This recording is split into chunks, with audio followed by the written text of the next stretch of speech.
Hello, hopefully you had a chance to see that last segment. So I wanted to come back to you and share some specific things. I'm getting several questions about how I can make a difference, what can I do outside of my chapter, how can I give and contribute. One of the most powerful things that you have in life is the ability to impact in such a way financially because someone did it for you, now it's our turn to do it for our future.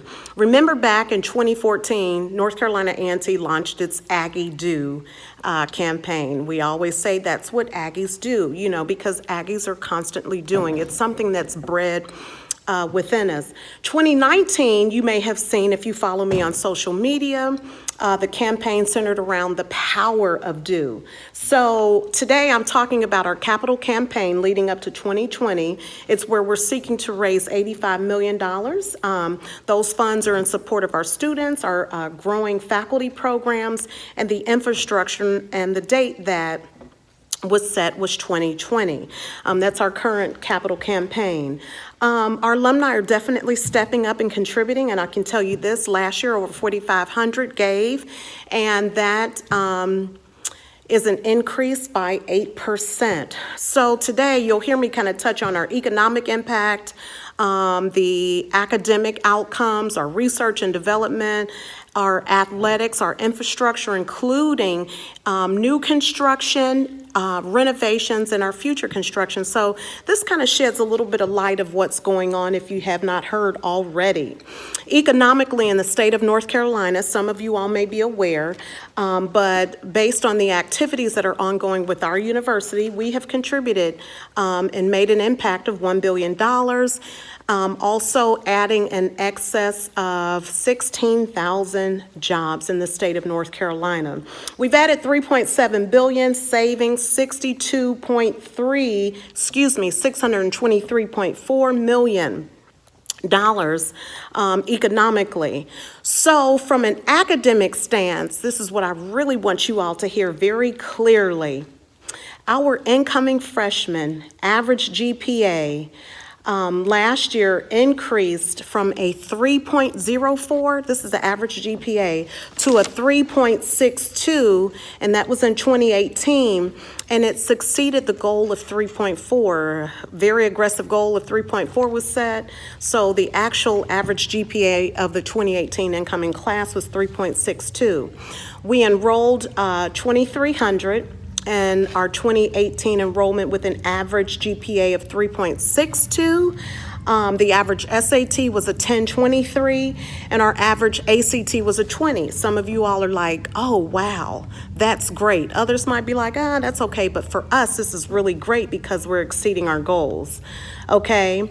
In addition to our incoming class, the average graduation goal of 40.7% was exceeded, and we are at 48.9%. So our goals that are being set have been aggressive, and not only are we meeting, but we're exceeding those goals academically as well.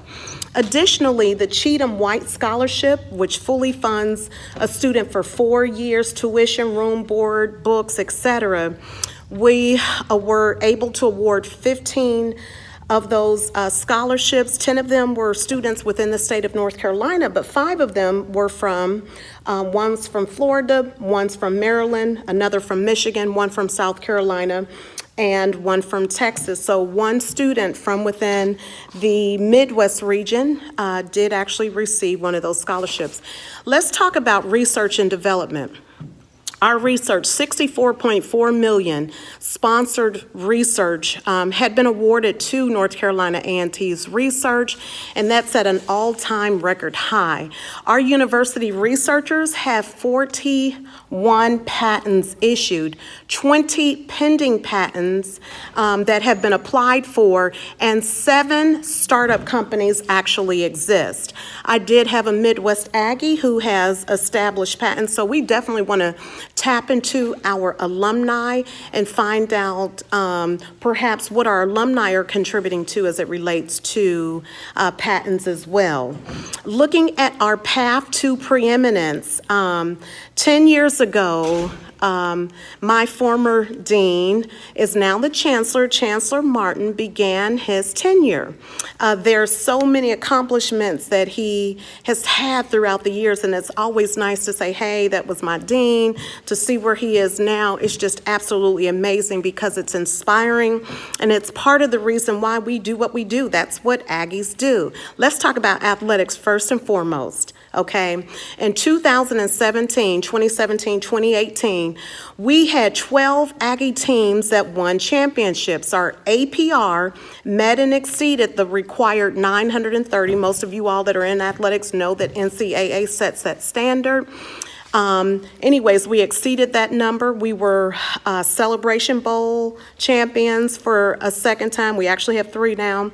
Track and field Aggies are breaking and setting new records. And then our women's basketball went undefeated in the conference. That's absolutely amazing. Our football program has matriculated 5 within Chancellor Martin's tenure, 5 into the actual NFL.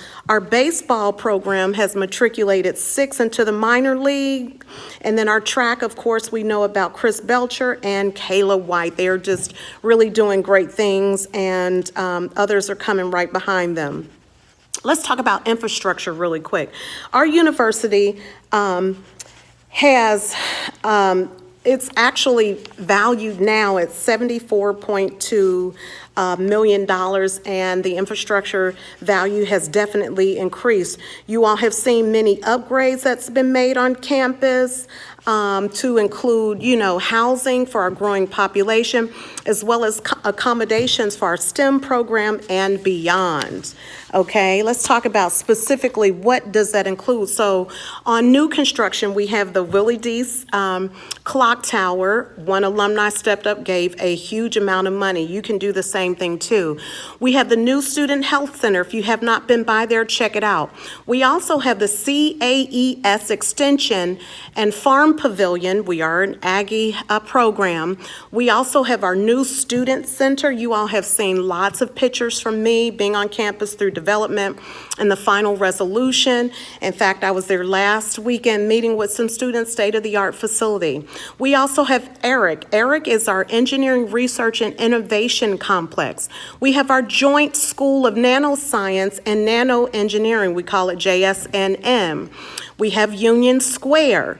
Okay, there are renovations and future construction. So we're looking for the War Memorial Stadium to be renovated, and that's where our baseball team plays. And then our student housing, definitely, we've got some future construction planned as well. This list goes on and on, some of the accomplishments over the tenure since Chancellor Martin, my former dean, has been in position. So as I reflect over my own core values, the vision, my story, which I just shared, I enjoy sharing this. Some people say, wow, why do you do what you do? Because that is what Aggies do. So here is my word of encouragement to you. So in my role as the Midwest Regional Alumni Director, it does take time. It is volunteer. There is a financial contribution that we make sitting on the board. But I've just got one question. What's stopping you from stepping up and helping out in an incremental amount of manner? Okay, I just wanted to take a moment and share with you these accomplishments. If you have not received or you're not aware of the Road to Preeminence, you can log online, find the information out as well. We do have some frequently asked questions. No one's asked me to record the segment. I just wanted to take a moment and do it because I'm all in. And if you know me, you know that I like to empower, to encourage, and to share because, yes, that's what Aggies do, but someone did it for me. And this is coming firsthand, and I wanted to share specific outcomes of what we have today. Please earmark your opportunity to give. Call in, log in online, check with your chapter. If you're not able to attend meetings, set up ways that you can do it. If you got any questions, hit me up. I'm on the social media platforms. This is Elyse. I am, as you know, I'm living my best life, and I was on campus, and look what I found. an A&T band that says living my best life. Maybe they've been watching my videos, but from me to you, have a wonderful, fantastic day, because that's what Aggies do.